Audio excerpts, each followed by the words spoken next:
Buenas noches, agradecemos la presencia a este evento y damos inicio a la sesión de esta noche, este libro dedicada a Aura de Carlos Fuentes. Buenas noches a todos y todas. Muchas gracias por haber asistido a este encuentro literario de la obra literaria Aura de Carlos Fuentes. Voy a pasar a dar inicio a la presentación de los ponentes. El maestro Óscar Godoy, profesor del pregrado de creación literaria, y el estudiante de cuarto semestre Gabriela Melo. Óscar Godoy Barbosa nació en Ibagué en el año de 1961. Estudió Comunicación Social y Periodismo en la Universidad Externado de Colombia en 1984. Tiene estudios sobre América Latina con énfasis en literatura hispanoamericana en la Universidad Sorbona en 1987 y una maestría en escrituras creativas de la Universidad de Texas en El Paso en 2012. Profesor en el pregrado de creación literaria de la Universidad Central.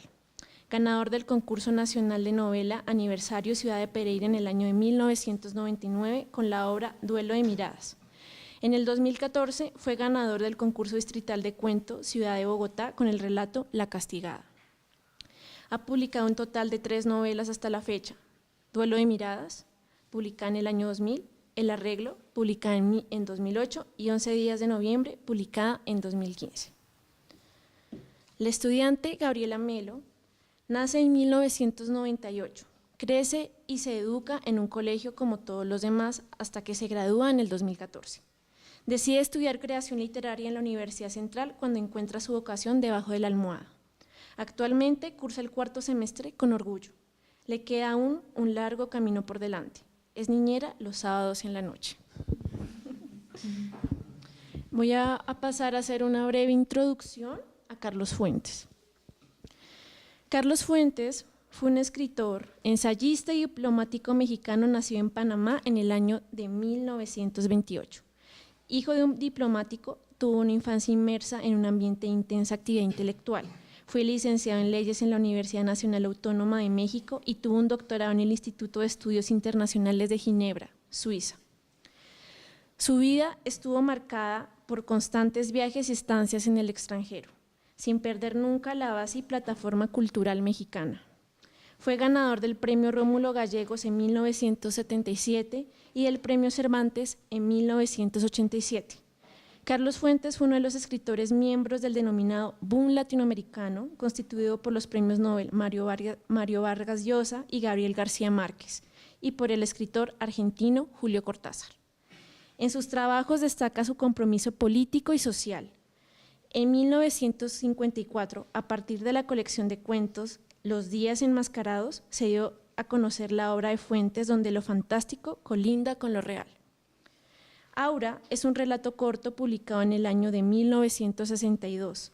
En una entrevista realizada por Joaquín Soler Serrano en 1977, Fuentes afirmó: Aura trata sobre una muchacha que vive con una vieja en un caserón casi en ruinas, y entonces llega un personaje que eres tú. Ese tú llegas, tú entras, tú tocas la puerta, etcétera, es el lector. Eres tú quien se enamora de Aura y descubre al final que la joven es una emanación de la vieja a la cual la presencia de él y el amor de él le ha dado una vida de juventud, pero en realidad cuando ese amor se va agotando, vuelve a ser la vieja, no es más que la vieja y él permanece prisionero para siempre de la vieja. Fuentes muere en el 2012 a los 83 años de edad en la Ciudad de México. Bueno, el maestro Óscar Godoy va a empezar su ponencia. Muchas gracias. Muchas gracias. Bueno, creo que voy a repetir algunos de los datos que tuviste. Bueno, cuando la novela corta Aura fue publicada en 1962, ya Carlos Fuentes era una figura en ascenso dentro de la literatura mexicana y comenzaba a proyectarse a nivel latinoamericano y mundial gracias a sus cuentos y a su primera novela, La región más transparente, publicada en 1958. En ese mismo año de 1962, Fuentes publicó, además de Aura, otra novela que contribuiría a consolidarlo como uno de los más representativos integrantes del llamado boom de la literatura hispanoamericana de los años 60, al lado de Julio Cortázar, Mario Vargas Llosa, Gabriel García Márquez y otros. Esta novela fue La muerte de Artemio Cruz, que relata la agonía de un antiguo combatiente de la Revolución, transformado con el tiempo en político y empresario corrupto, con tentáculos en diversas esferas del poder. Tanto en La región más transparente como en La muerte de Artemio Cruz, la mirada crítica sobre la historia mexicana y las contradicciones de la sociedad y la cultura de su país son preocupaciones centrales que Fuentes desarrollará desde diversas perspectivas en muchas otras obras publicadas en los años posteriores. En contraste, Aura, una novela corta de no más de 60 páginas, se mueve en otras coordenadas. Si bien parece encontrar asidero en algunos momentos de la historia de México, el régimen del emperador francés Maximiliano I entre 1863 y 1867, al cual estuvo vinculado el general Llorente, fallecido esposo de la señora Consuelo, la dueña de casa donde transcurre el relato. La historia se aleja de una concepción realista del mundo y explora los terrenos de lo fantástico. Se emparenta, en cambio, con cuentos como Chuck Moll. Ya hablaremos un poquito más de eso. ¿Qué ocurre en esa casa habitada por Consuelo, la anciana angustiada por la cercanía de la muerte y la memoria de su esposo, y por Aura, la sobrina angelical? Desde el momento en que entramos al tiempo con Felipe Montero, un historiador joven y sin nada que perder, entendemos que allí dentro gobiernan otras fuerzas. Para empezar, es territorio de sombras, salvo por el tragaluz ubicado encima de la habitación de Felipe, que deja entrar un chorro de luz del día. El resto de la casa permanece en una oscuridad casi impenetrable. Se escucha el maullido de los gatos, pululan los ratones en sus rincones, las paredes son mohosas, las telas de araña cuelgan de los techos, y Felipe debe moverse por los laberínticos espacios tratando de memorizar la ubicación de las puertas, las habitaciones, las escaleras, el número de escalones, para no perderse en sus recorridos. Una atmósfera opresiva que se alimenta con los rituales de sus habitantes, la costumbre de Aura de recorrer la casa con una campana para llamar a comer o a desayunar, las cenas protocolares y monótonas en un comedor oscuro, la reverencia de Consuelo por el baúl donde se almacenan las memorias del general Llorente. Lo que cuenta la novela es la manera como el protagonista entra en contacto con el mundo particular de esta casa y sus habitantes, y empieza a percibir una serie de hechos que desafían su sentido de la realidad. Consuelo y la sobrina hablan de un sirviente que nunca se personifica ante el protagonista, pero que sí tuvo la capacidad de pasar a recoger el equipaje y las pocas posesiones de Felipe Montero en su anterior habitación. La existencia de los gatos que Felipe alcanza a ver desde su ventana es negada enfáticamente por Consuelo. Un conejo parece ser la mascota de Consuelo, pero suele entrar y salir de escena, casi como si se desvaneciera en el momento menos pensado.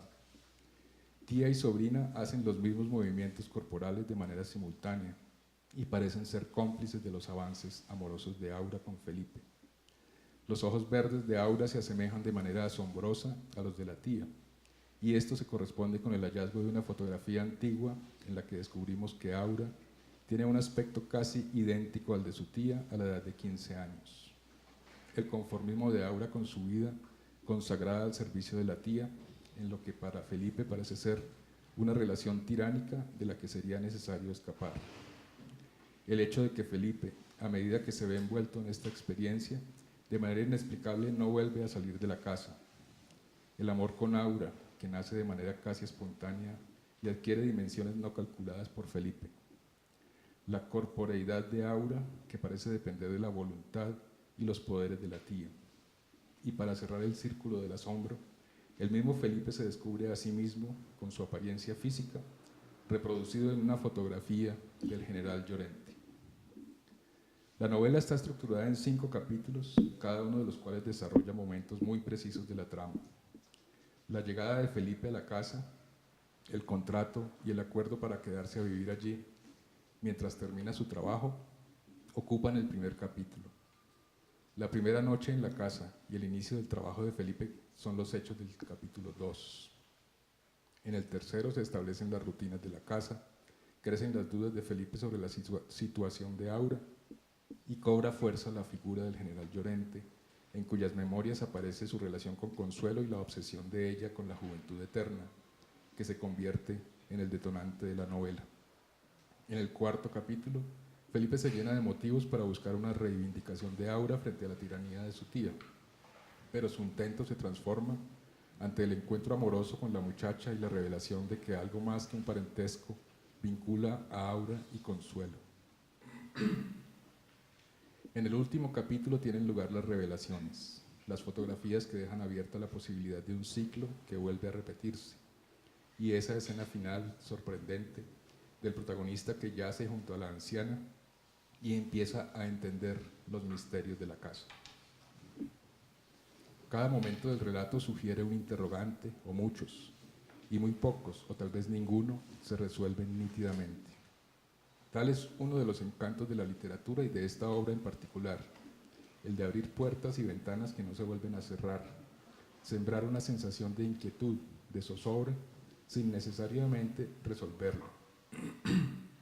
Y por ese camino dejar una impronta en el lector, la impronta de mundos posibles, de realidades alternas donde los seres humanos resultamos atrapados sin remedio. Tal vez estas sean las razones para que haya dejado una huella profunda en la memoria de muchos lectores viejos y nuevos, que todavía hoy, más de 50 años después de la publicación, la siguen considerando una de las mejores obras del autor. Un parentesco surge de inmediato tras la lectura de Aura. El cuento Chac Mool, del mismo autor, publicado en 1954, 8 años antes, dentro de la antología Los días enmascarados, relata la manera como una antigüedad de barro que representa a una deidad prehispánica cobra vida y acaba esclavizando al hombre que la adquirió como un adorno para su casa.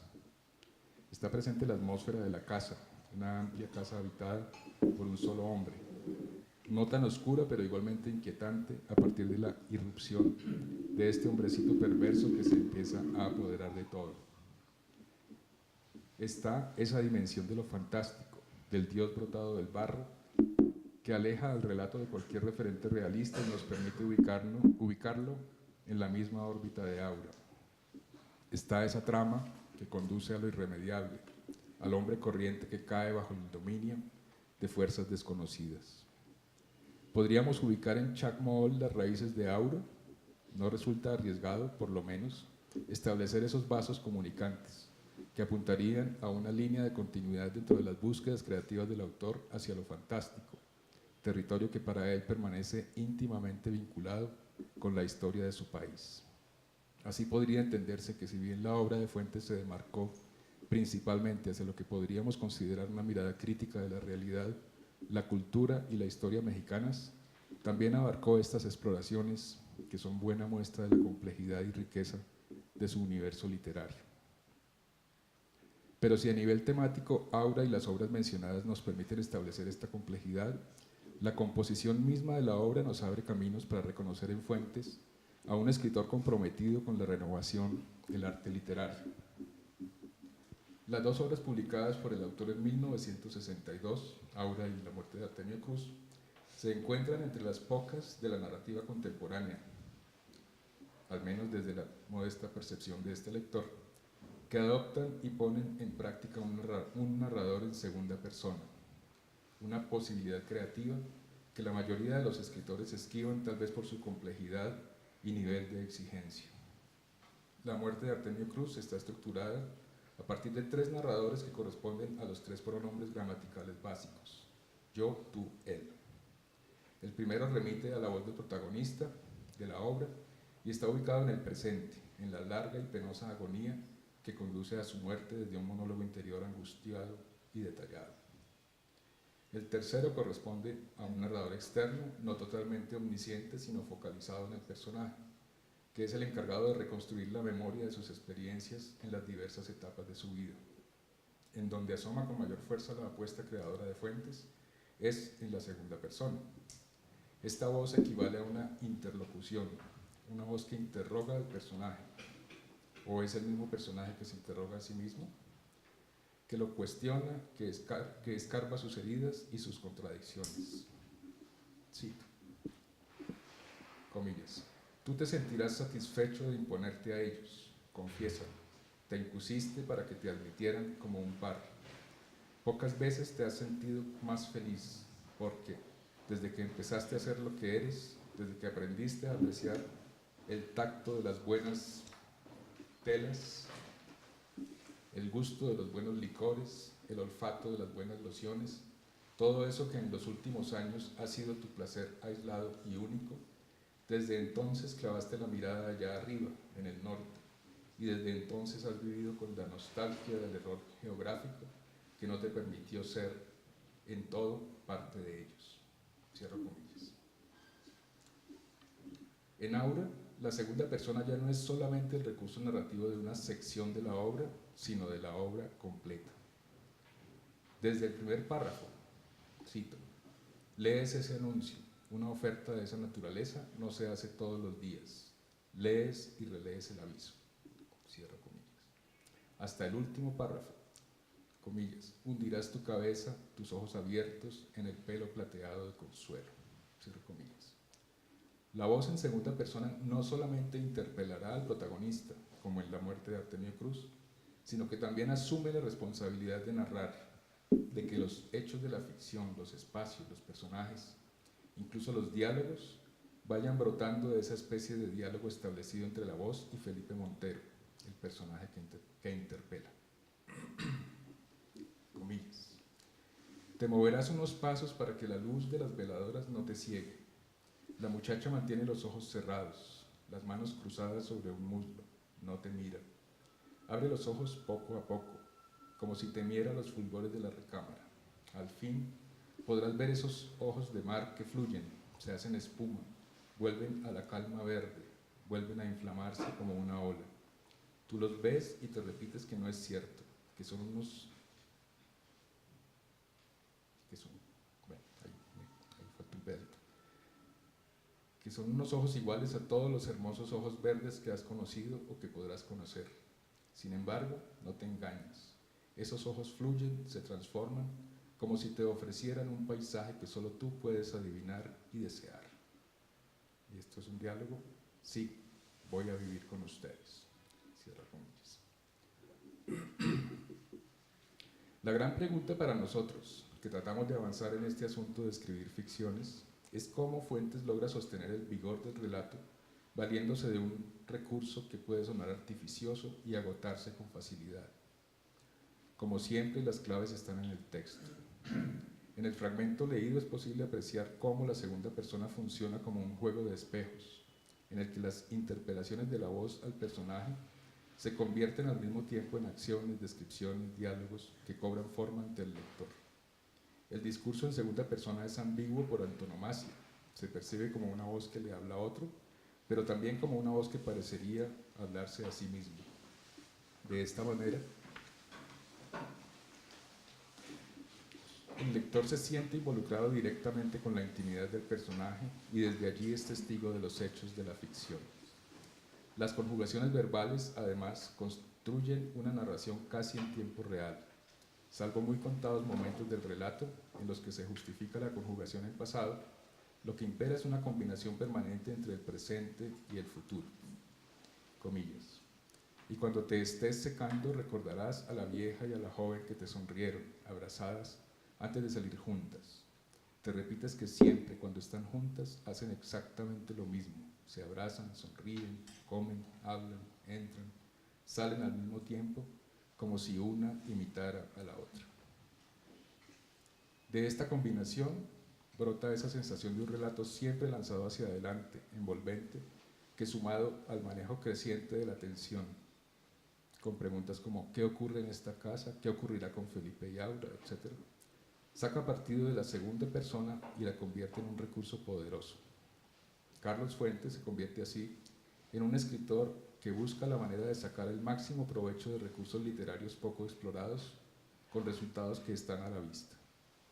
Un escritor que en su extensa obra posterior siempre intentó, con mayor o menor fortuna, encontrar nuevas formas de contar. Un escritor, en fin, comprometido con el arte literario y sus posibilidades de contar la experiencia humana. Gracias.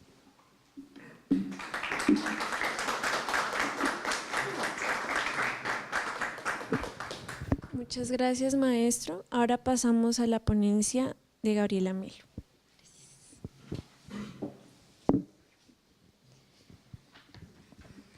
Ensayo sobre Aura. Terminas de leer Aura. En la contraportada te encuentras con la impresión fotográfica que inmortaliza el rostro de Carlos Fuentes. Una miríada de píxeles a blanco y negro se sobrepone armoniosamente sobre el vacío para formar los surcos de una frente ancha, los valles de una boca suave, el ramal de las canas y ese par de compuertas indescifrables que tiene por ojos. Te pierdes en la mirada enigmática de ese que mira por sobre tu hombro, esquivándote la cara, como si se burlara de tu mundana incomprensión, del paroxismo adolorido que ruge en tus entrañas, de tu ser que ha quedado turbado por Felipe, por Aura, por el delirio.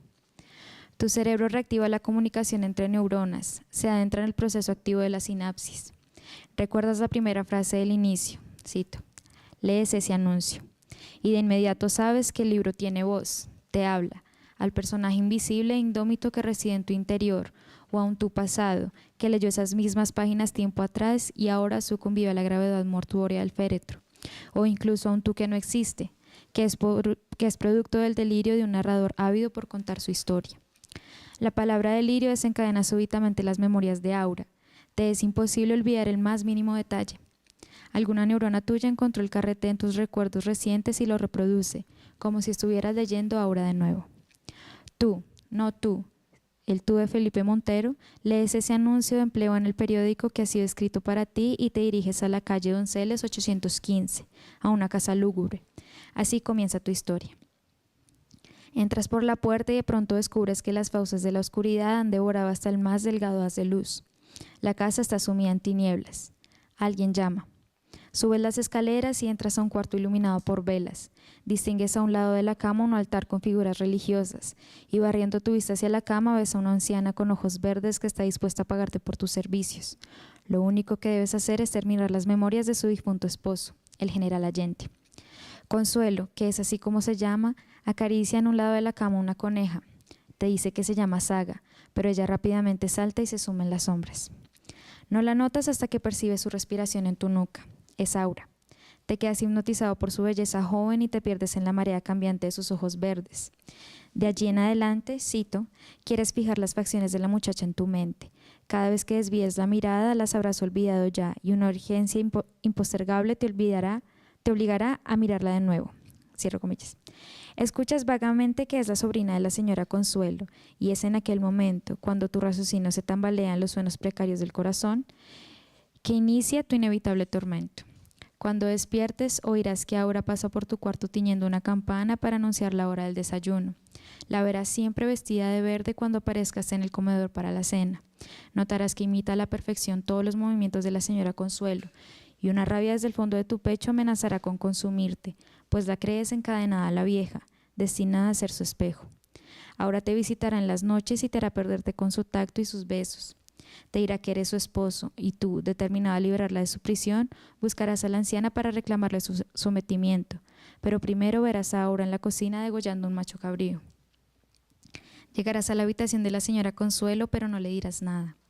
Solo saldrás de allí con un segundo folio de memorias en el que el general Llorente relata cómo conoció a su amada Consuelo en París, cómo ella, siempre vestida de verde, era hermosa y se enorgullecía de estar a su lado, preguntándose constantemente, cito, ¿qué no haría para mantenerse siempre joven?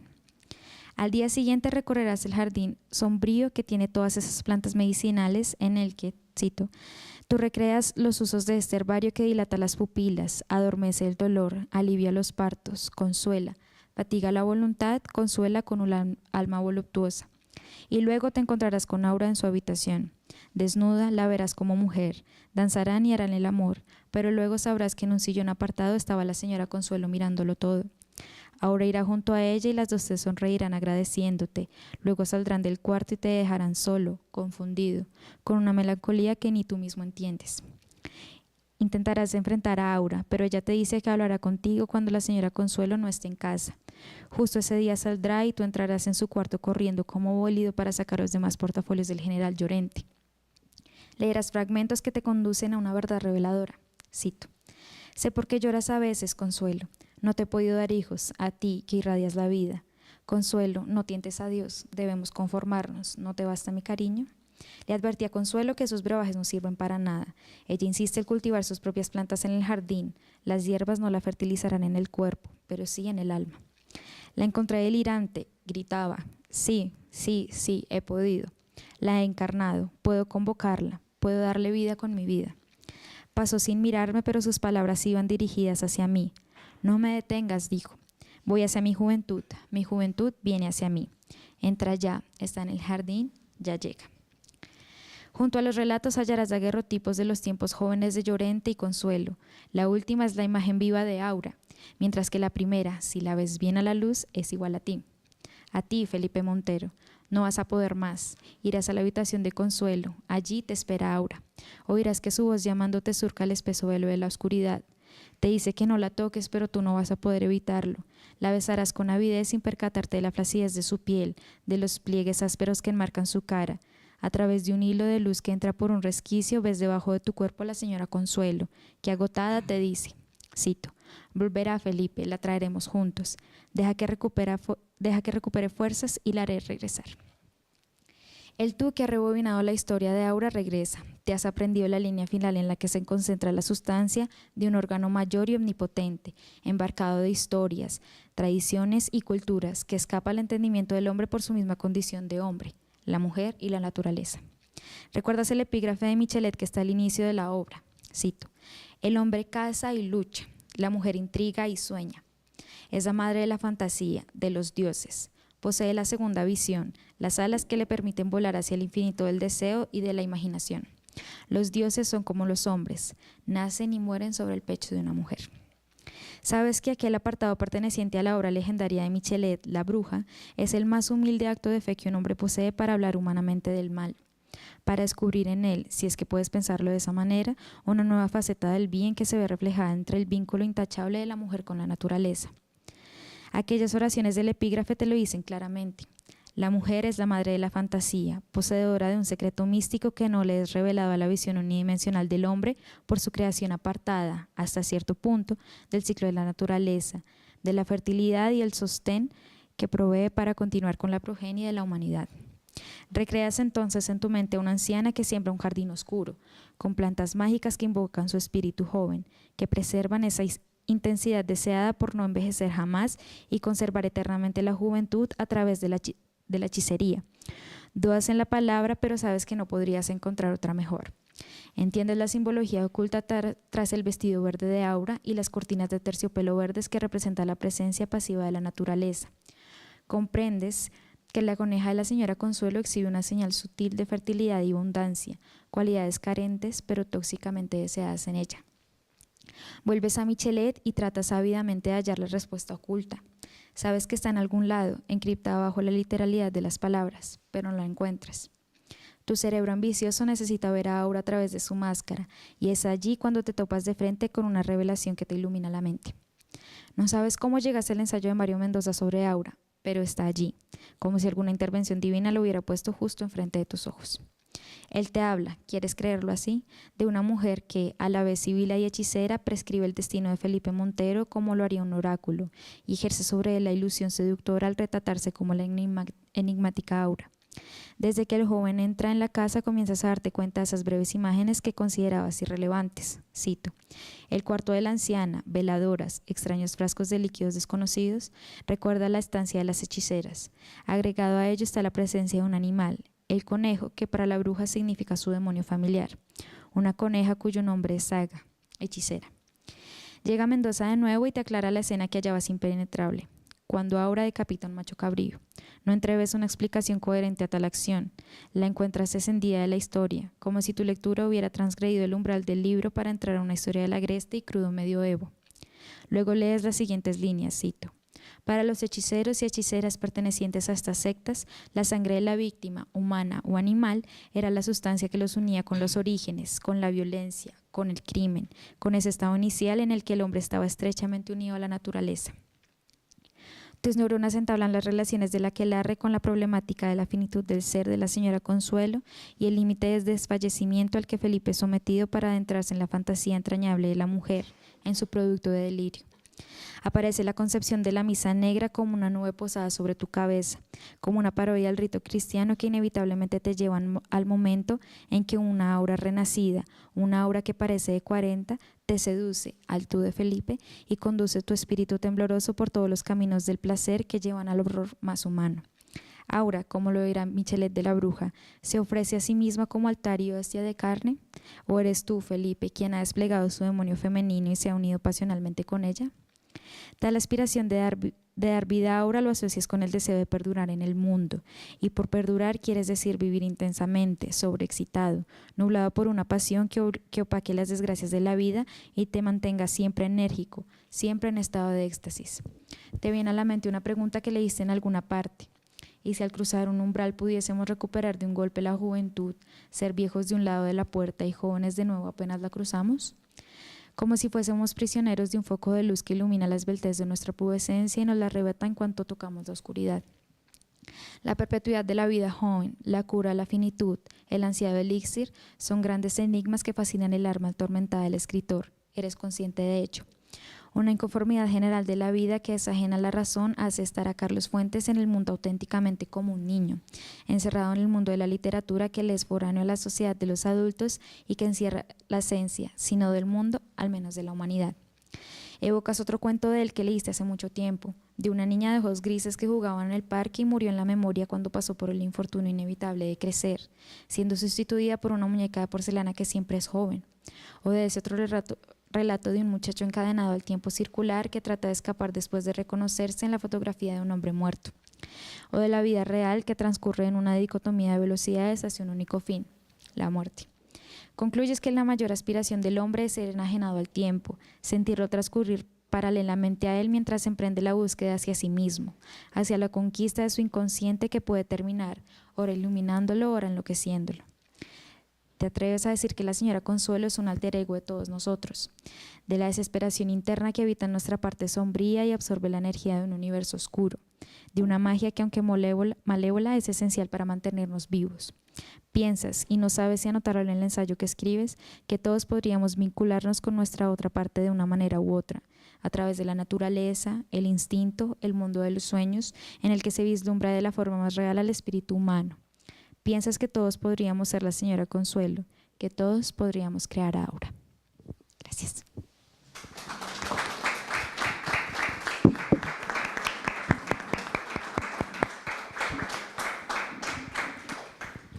Muchas gracias, Gabriela. Muy lindo tu ensayo. Bueno, vamos a pasar a la sección de preguntas. Si alguno de ustedes tiene una impresión, interpretación o pregunta que compartir con los ponentes, por favor, siéntanse cómodos de hacerlo. ¿Tú? Ah, ok. ¿Alguien quiere hacerle alguna pregunta a los ponentes con respecto a sus ensayos? Bueno, si nadie se anima, yo voy a empezar.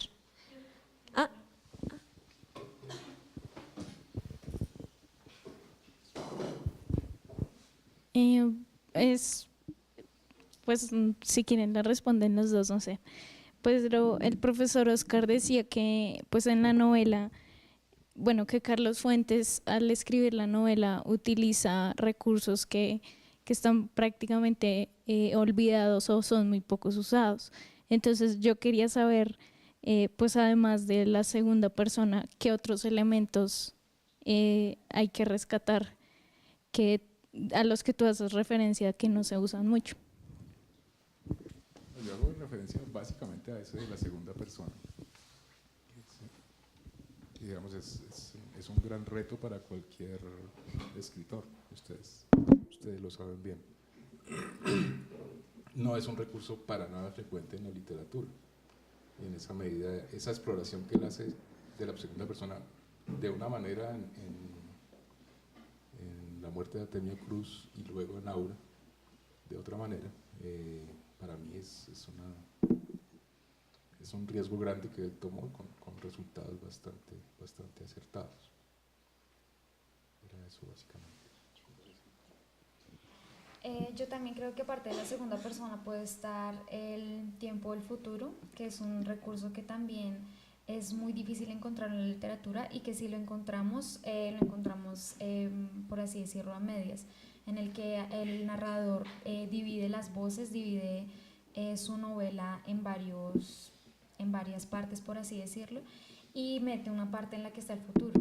Yo creo que es difícil redactar una novela en ese tiempo porque digamos que la musicalidad, como, no sé, también como este factor de incertidumbre que nos brinda el futuro, es complicado adaptarlo a una, digamos, a una narrativa que nos vaya a salir bien, que sea exitosa.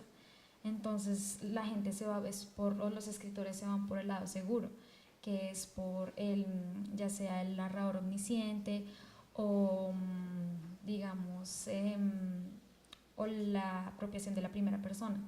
Entonces yo creo que esos son recursos que podríamos explotar más, pero que pues es todo de ensayo y error, mirar a ver cómo podríamos sacar adelante, qué técnicas podríamos utilizar para apropiarnos del futuro, apropiarnos de la segunda persona y hacerla productiva y fructífera en la literatura.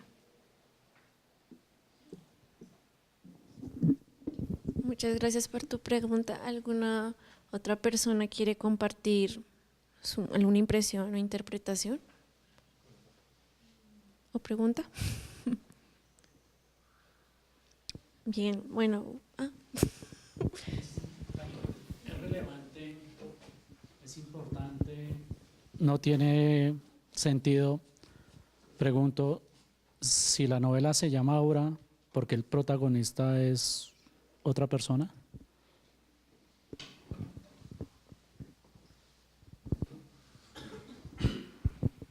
Me parece que la decisión de titular por ahí apunta que Aura es el detonante de todo. Si bien toda la acción gira en torno a Felipe, lo que mueve la novela es la presencia de Aura.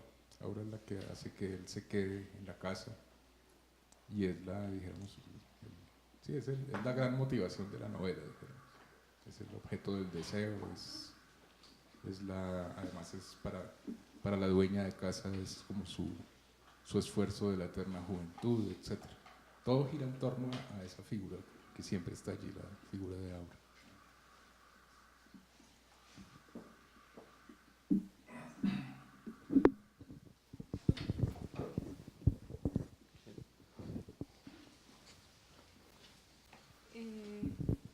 Pues no sé si es una pregunta realmente, pero a mí me gustaría escuchar su opinión acerca de cómo la segunda persona involucra al lector dentro de la configuración de la novela, ¿no? Pues porque igual toda segunda persona causa que como se dirige a ti, pues obviamente uno va a sentirse dentro de la novela. Quisiera que profundizaran un poco más en cómo cómo podrían pensar que Carlos Fuentes pensó su lector modelo desde la segunda persona, porque pues está involucrando igual al lector dentro de el universo de la novela. No sé si quedó claro lo que dije, pero…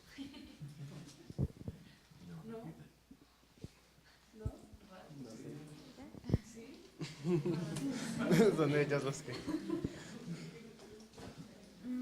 Yo creo que, como pues tú ya lo habías mencionado, la utilización de la segunda persona hace que el lector tenga una experiencia mucho más vívida, que se sienta el protagonista de la novela, porque en realidad te están hablando un tú que no sabes siquiera, o sea, mencionan que es Felipe Montero, pero también puede ser un tú femenino.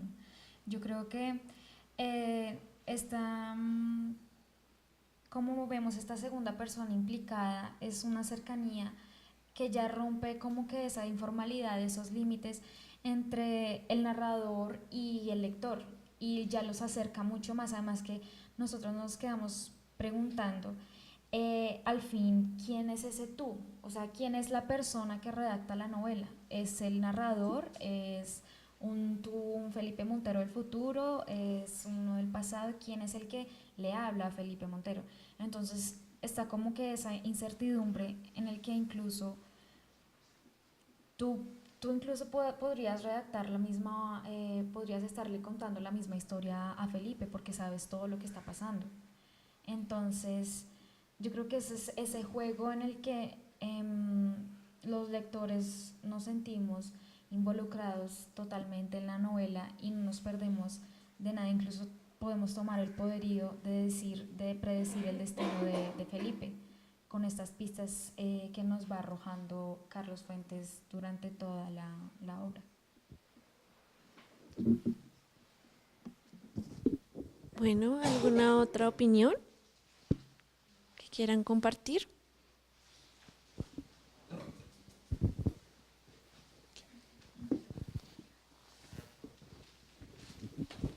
Buenas noches.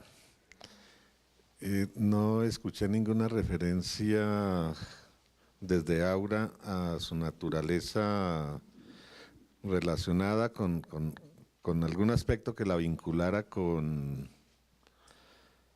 ese tópico viejo de la novela gótica, de la literatura gótica. Cuando yo empiezo a leer,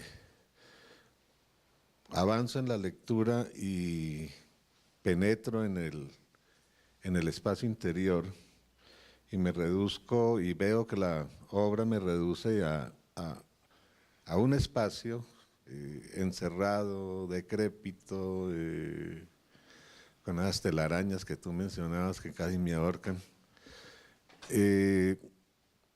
Como que el ambiente, la ambientación, como que nos va destinando la narración a una narración de tipo gótico, ¿no? Pero no sé en qué medida la obra obedece, ya mirado el conjunto, a un posible alineamiento hacia lo gótico, o si apenas hacia amagues. En relación con esto. Ese sería un aspecto.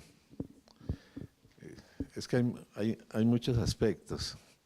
Otro aspecto es el de la narración en segunda persona. Se dice que la narración es de segunda persona, cuando en realidad esa segunda persona lo que hace es dirigirse a la segunda persona, pero el narrador realmente como que no, tú acabas de decir que como que no se sabe quién es. Cierto, como que no se sabe quién es.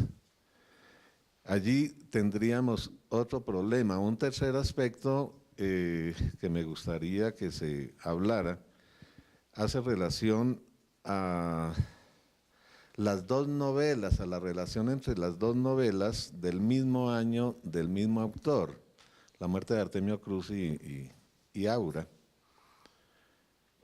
Vemos que los recursos, el recurso desde la narración, desde el estilo, no del estilo, de la narración es de segunda persona, ¿cierto? Pero sin duda son dos narraciones totalmente distintas, ¿no? Totalmente distintas.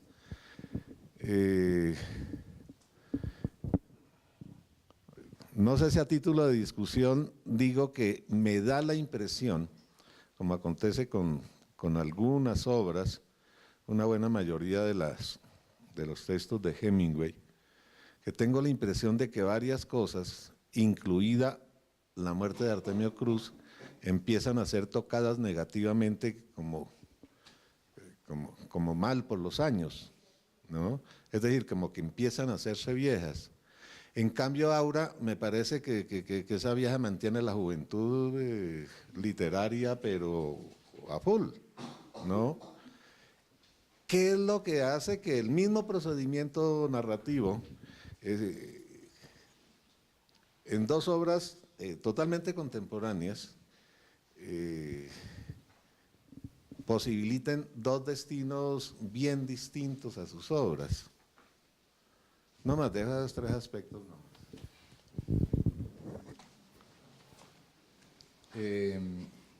Como lo escribí en el texto que leí, claro, la segunda persona de la muerte de Artemio Cruz es una persona, es una voz que interpela al personaje, como que lo cuestiona, lo hace caer en cuenta de todas sus contradicciones, se mete hasta muy profundo en toda su vivencia, el sentido de su vivencia, dijéramos. Eso puede hacer que que ese recurso en el caso de la muerte de Artemio Cruz se agote un poco, dijéramos. Uno podría pensar que es un buen recurso para esa interpelación, pero que no puede ir, no va un poco más allá, no trasciende eso, se queda justamente en eso, en ese cuestionamiento del personaje. En cambio, la segunda persona de Aura, como anoto, es una segunda persona que hace avanzar la acción, que está siempre en movimiento, que se convierte es decir, que a partir de ella brotan todos los elementos narrativos, brota la descripción, brota el diálogo, brota todos los sucesos que van teniendo lugar en la novela. Es una segunda persona que narra. Eso tal vez es lo que hace que sea un recurso, en el caso de Aura, que se mantiene, dijéramos, que se mantiene vigente. La otra se queda en el cuestionamiento, en la mirada hacia el fondo del personaje. No avanza demasiado con la acción y en esa medida podríamos pensar que tal vez por eso se puede estancar fácilmente. Yo arriesgaría esa opinión. En cuanto a la atmósfera gótica, sí, indudablemente la literatura gótica, indudablemente la atmósfera que construye de Fuentes está totalmente embebida en eso, dijéramos, ¿no? Sí, los ambientes de la casa, todos los elementos que están allí muy bien plasmados, indudablemente remiten a ese referente. De hecho, pues muchos críticos han ubicado esa novela dentro de esa tendencia.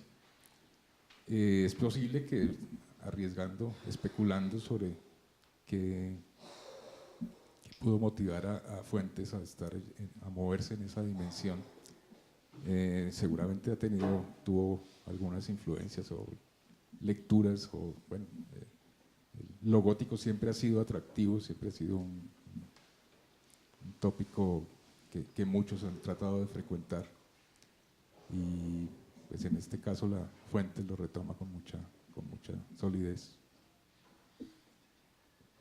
Complementando un poco lo que dice Oscar, es que la novela indudablemente tiene ese ambiente gótico pues me atrevería a decir que es también por esta presencia de los aquelarres, de la bruja que no es bruja, sino que es como esa presencia inevitable que está ahí, esa presencia que podríamos decir demoníaca. De hecho, Mario Mendoza en el ensayo dice que, de hecho el ensayo se titula Un aquelarre en la calle Donceles 815. Entonces estamos hablando como de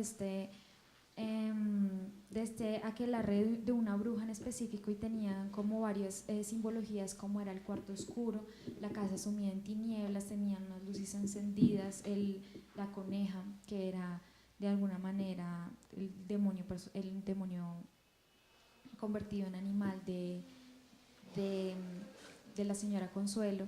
Y también teníamos como esta escena en la que Felipe bajaba buscando a Aura y se la encontraba decapitando a un macho cabrío. Entonces digamos que acá en estas pequeñas cosas nos da como una presencia tanto gótica también como neuromántica. Podemos hablar de estos rituales que hacía la señora Consuelo a través de las medicinas para desdoblarse, y que ese desdoblamiento fuera una versión más joven de ella, para perdurarla tanto en la casa como para creerle a un extranjero, que en realidad no era extranjero, que se puede enamorar de ella y que se pueden vincular.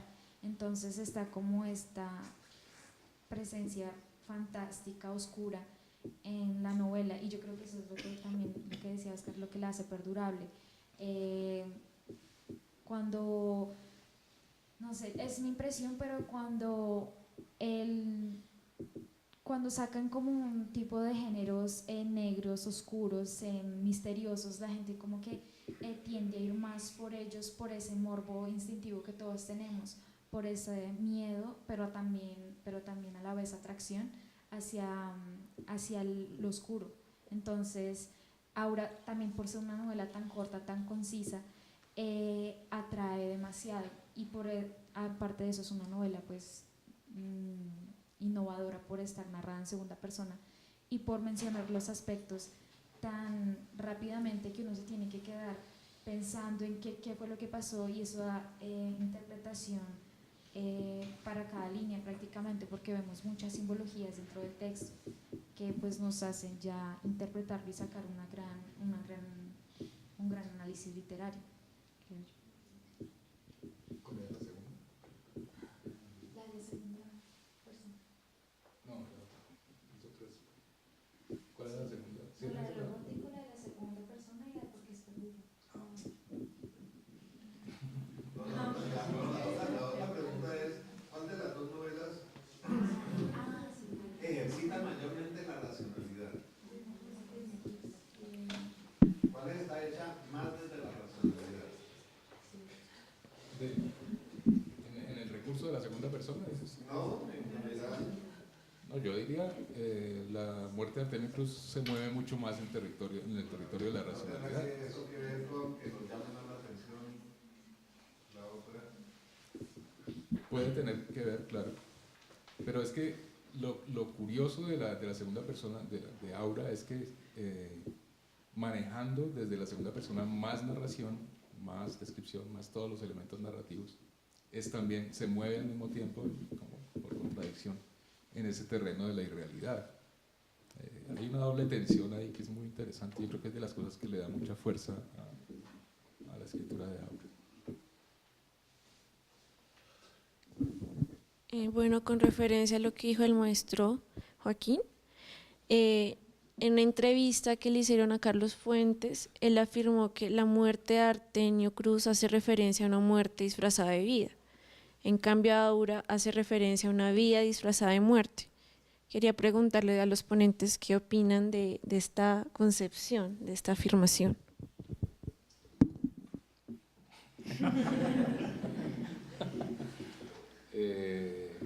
Bueno, pues lo que dice Carlos Fuentes. De hecho, me pareció, si algo tiene de encantador ahora es que no tiene explicaciones, que deja más dudas que respuestas. Y lo primero que leíste de Fuentes me pareció decepcionante, porque un escritor que entra a explicar cómo es su novela me deja, pues me parece que le quita parte del encanto. Si algo me gustó de Aura, y siempre me había gustado de Aura, era justamente no saber eso que él dijo.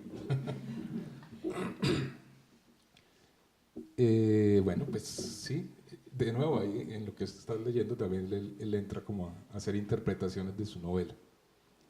Y podemos estar o no estar de acuerdo con eso. ¿Sí? Es una frase bonita la que leíste. Pues yo puedo opinar con relación a Aura porque la verdad no me he leído La muerte de Artemio Cruz, pero en cuanto Carlos Fuentes dice que Aura es la muerte disfrazada de vida, podemos decir que es cierto, porque Aura en sí no tiene vida, no es corpórea, o sea, físicamente es como una ilusión, entonces podríamos decir que es un espejismo de la vida. Podemos decir que la anciana, esta señora Consuelo, toma como estas pócimas para crear desde la muerte para animar algo para que tenga vida. Entonces, en este sentido, Aura es la muerte disfrazada porque se puede personificar como alguien real en el mundo, pero aún así puede desaparecer, además que es una presencia, no podemos decir que es sacra, sino demoníaca. Podemos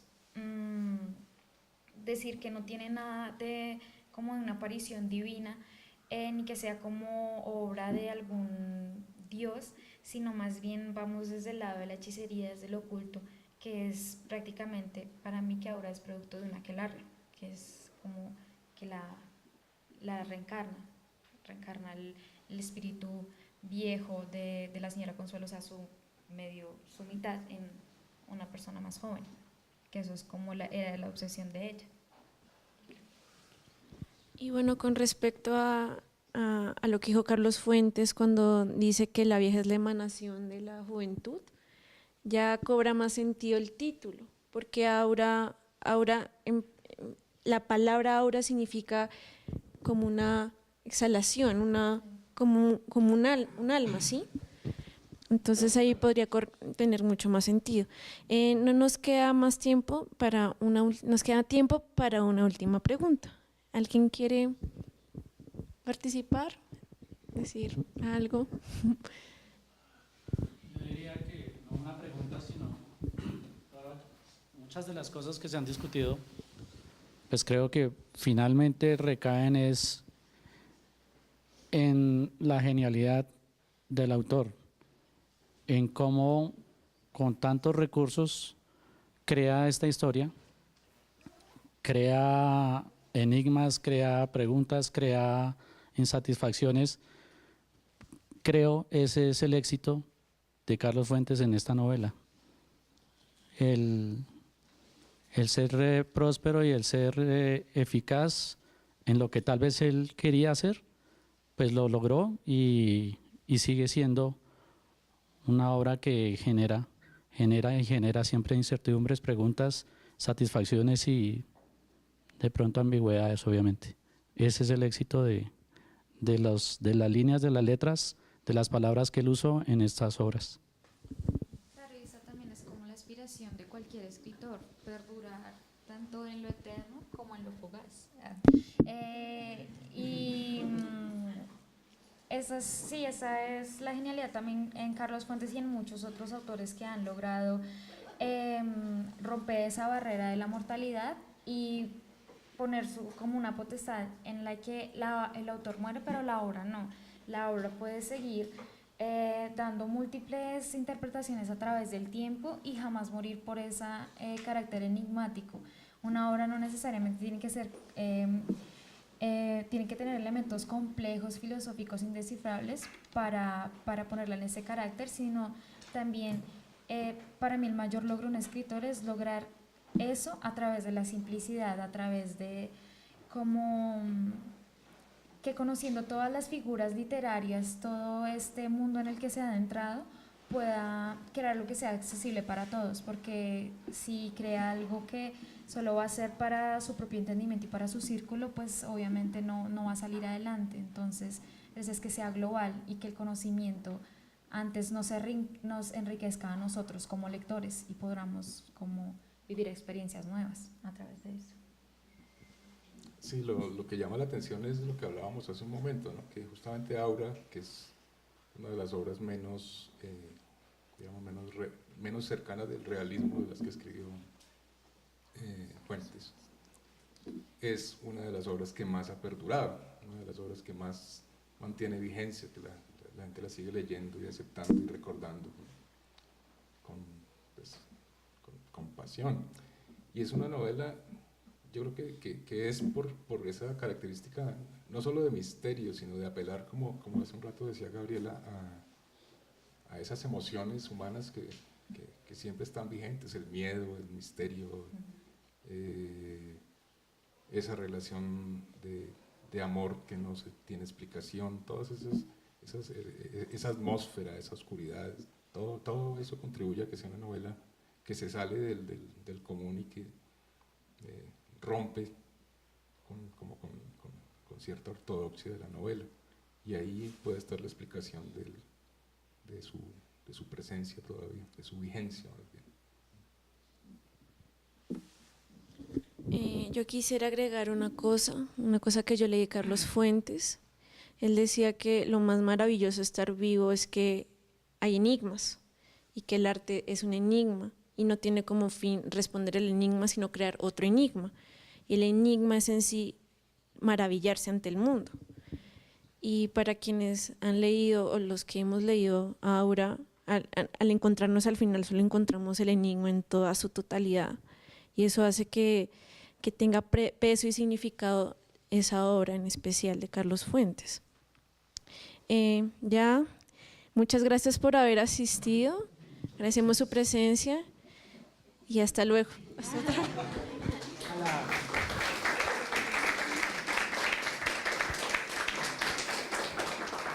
Reitero los agradecimientos a los ponentes, a la moderadora y al público. Los esperamos el próximo 18 de mayo con un libro de poesía que se llama En el traspatio de los cielos, del poeta colombiano Rómulo Bustos Aguirre. Gracias.